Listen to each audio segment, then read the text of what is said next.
Finally वनराज बौखला गया है। बौखला मतलब कि वो इतना बौखला गया है कि कहीं भी किसी को भी फोन लगा दे रहा है।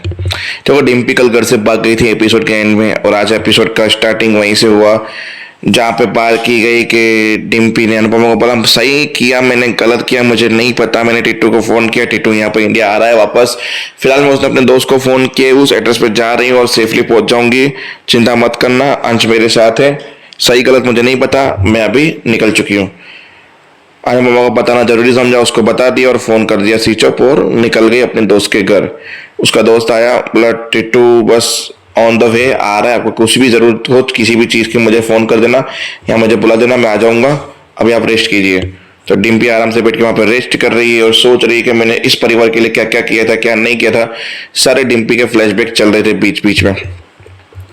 उस बीच में एक दरवाजे कुंडी खड़कने की आवाज आया और दरवाजा जैसे ही खोला, वनराज, पापा आप यहाँ, आपको कैसे पता चला? मैं तेरा बाप हूं, इसके लिए थोड़ा स्मार्ट हूं मैंने पहले ही तुम्हारे मोबाइल में एक ऐसा ऐप डाल दिया था जहां पे तुम अगर मोबाइल स्विच ऑफ पिक कर देती हो तो भी मुझे तेरी लोकेशन का ठिकाना मिल सकता है। चलो यहाँ से। बोला नहीं पापा मैं नहीं चलूंगा, मैं नहीं चलूंगा, ऐसे करके जिद कर बोला चलो यहाँ से। फिर सपना खुला डिम्पी का, पता चला मैं सपना देख रही थी, फिर अपना मोबाइल चेक किया, बोला ऐसी कोई ऐप नहीं है मेरे मोबाइल में। अच्छी बात है। फिर बस टिट्टू का वेटिंग कर रही थी। तो ये डिम्पी की कहानी थी। आते हैं शाह परिवार की कहानी, जहां बा ने बताया नहीं मिल रहे दोनों के दोनों।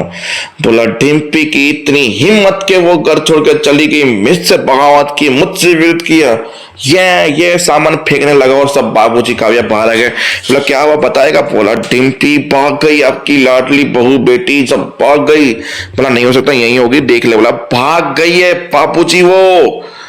फिर सब लोग टेंशन में आ गए। फिर काव्या पर नजर गई, मैं कैसे ये भूल गया कि तू यहाँ पे है ना, तूने उसे इंक्रेज किया होगा, तूने उसे भड़काया होगा काव्या, तूने उसको भागने के लिए कहा होगा, बोला जा जी ले अपनी जिंदगी।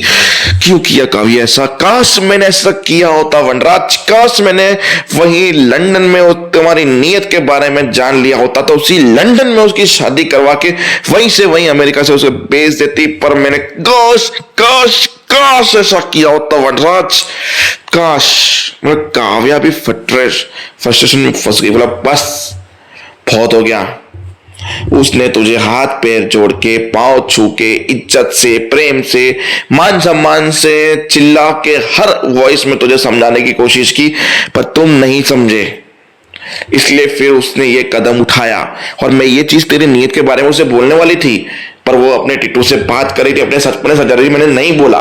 पर भगवान का शुक्र देखो, उसने तेरी बातें वैसे भी सुन ली और पता चल गया कि तुम पति के साथ उसकी शादी कराना चाहते हो, और उसने कदम उठा लिया। इसलिए बोल रही हूं अभी भी वक्त है। बाप बनने की कोशिश मत करो किसी का भी। ससुर हो, ससुर बनो, बाप की भूमिका भी निभाओ, पर ऐसी मत निभाओ कि जिससे तुम्हारी छाप खराब हो जाए वनराज। पर ये वनराज ने फोन लगाया डिल्लो को। अब डिल्लो को फोन लगा, उससे पहले अनुपमा को फोन लगाया, अनुपमा ने फोन नहीं उठाया, रख दिया। डिल्लो उसके साथ था। बोला कि मैं आपको इंक्रेज करने आया हूँ, स्टूडियो जा रहा था आपके साथ, सोच रहा बीजी को लेके आता हूँ, फिर दोनों मिलते हैं, आपकी हिम्मत पड़ेंगे। बोला ये तो बहुत अच्छी बात है। बोला टेंशन में? बोला हाँ। बोला डिम्पी भाग गई, ये वो सबको टेंशन है। बोला रिलैक्स। बोले मिस्टर शाह ऐसे हैं वैसे हैं, मिस्टर शाह क्या करेंगे, गुस्से में ये करेंगे वो करेंगे। मिस्टर शाह की पूरी महाभारत की कथा सुनी। मैं बोल रहा था मिस्टर शाह बस कर अब अनुपमा, मतलब मिस्टर डिल्लो को तो मिस्टर शाह मन में डिल्लो भी सोच रहा कि ये मिस्टर शाह है कि क्या है। मतलब अभी भी अपने एक्स पति के बारे में अनुपमा को इतना पता है कि मिस्टर शाह ये कर देंगे, मिस्टर शाह वो कर देंगे। रिलैक्स, बबलगम चिगम खाओ अनुपमा, चिगम खाए, फटाकड़े फुड़वाए चिगम से उस हमारे डिल्लो ने। तब जाके अनुपमा शांत हुई, हिम्मत आई, इंक्रेज की, आगे बढ़ी। फिर बोला कि इंडिया के नंबर से कॉल आ रहा है बीजी। वो लोग स्टूडियो पहुंच गए थे, अब सेमीफाइनल राउंड चल रहा था। बोला कोई रिश्तेदार का फोन होगा, मैं मेरा फोन घर बुलाइयो तो उठाओ। जैसे डिल्लो ने फोन उठाया, अबे डिल्लो दे अनुपमा का फोन, जल्दी से अनुपमा का फोन दे। बोला अनुपमा ने बोला सॉरी मेरी वजह से आपके पास फोन आ रहा है इसका।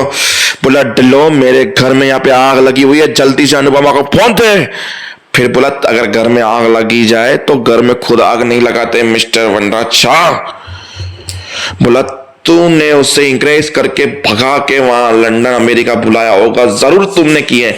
बोला उसका फोन आया था मेरे पास, उसने बताया, मैं भाग गई क्योंकि जाते ही मिस्टर शाह ने अपने रंग दिखाने शुरू कर दिए, इसलिए वो जबरदस्ती करते, उससे पहले वो चली गई। उसने मुझे फोन करना जरूरी समझा और मैंने किसी को इंकरेज नहीं किया। और खास करके ये अनुपमा किसी को भागने के लिए तो इंकरेज नहीं करेगी, क्योंकि ये अनुपमा खड़े रहने के लिए इंकरेज करेगी और लड़ाई करने के लिए बोलेगी, क्योंकि भागना अनुपमा की डिस्ट्री में नहीं आता है।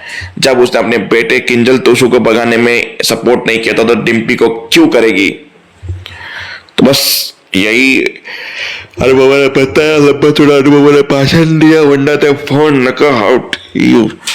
फिर बस अनुज का वहां श्रुति का वेलकम किया, फूलों से अंदर घुसी श्रुति, दोनों खुश थे। आद्या और श्रुति, उसका फोटो निकल अनुपमा को भेजा के श्रुति घर पे आ चुकी है, अब दोनों खुश हैं, बोला थैंक यू सो वेलकम, ये वो सब कुछ। फिर वही क्या अनुपमा ने वजह से ये सब कुछ हो गया, पलाना टिंकना। आद्या के दिल में अभी भी नफरत बढ़ी हुई है, श्रुति अभी आके रेस्ट करना चाहती है, बोलती है मेरी बेस्ट बेस्ट बेस्ट मम्मा, हम दोनों की जोड़ी ऐसी वैसा। फिलहाल में वो दोनों खुश है, अपना रोना धोना शुरू करे, पर अभी श्रुति के लिए भी एक और बहुत बड़ा सरप्राइज बाकी है, जब उसे ये पता चलेगा कि वो मां नहीं बनने वाली।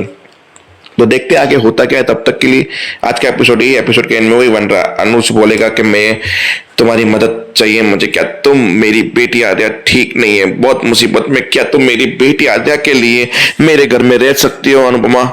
और अनुपमा मान जाएगी, पहुंचेगी, आद्या पूछेगी क्यों आई है ये औरत इस घर में, क्या कर रही है इस औरत ये घर में? अब देखते हैं कि अनुज ने ये फैसला क्यों लिया, क्योंकि श्रुति है बेड पे, उसको चाहिए सेवा। आद्या थोड़ा डिप्रेशन से गुजर रही, तो उसको भी संभालने के लिए अनुपमा, एक नौकरानी की जरूरत थी और अनुज ने भी उस नौकरानी को बुला लिया और अनुपमा खुशी खुशी चली गई। श्रुति की टूटी पुटियां साफ करेंगी अनुपमा बैठ के वहां पे, और आद्या को इंकरेज करेगी, उसकी नफरत दूर करेगी और रोज सुनेगी। अनुपमा का यही काम है, सुनो बस। हो सकता है कि अनुपमा सुनाए भी इन दोनों के ऊपर, क्या करेगी ऐसी कंडीशन में सुना भी नहीं सकती है, इमोशनल कर देगा बेचारा अनुज चाहिए इसको, कि आद्या इस दौर से गुजर रही है, सुसाइड कर सकती है, ये कर सकती है, सब कुछ बता देगा साला ये। और फिर से अनुपमा उन दोनों के उस घर में जाके पहुंचेगी जो मुझे अच्छा नहीं लगेगा, आई थिंक पब्लिक को भी नहीं अच्छा लगेगा, पर देखो सीरियल है, कुछ नहीं कर सकते हम लोग। मिलते हैं नेक्स्ट वीडियो में।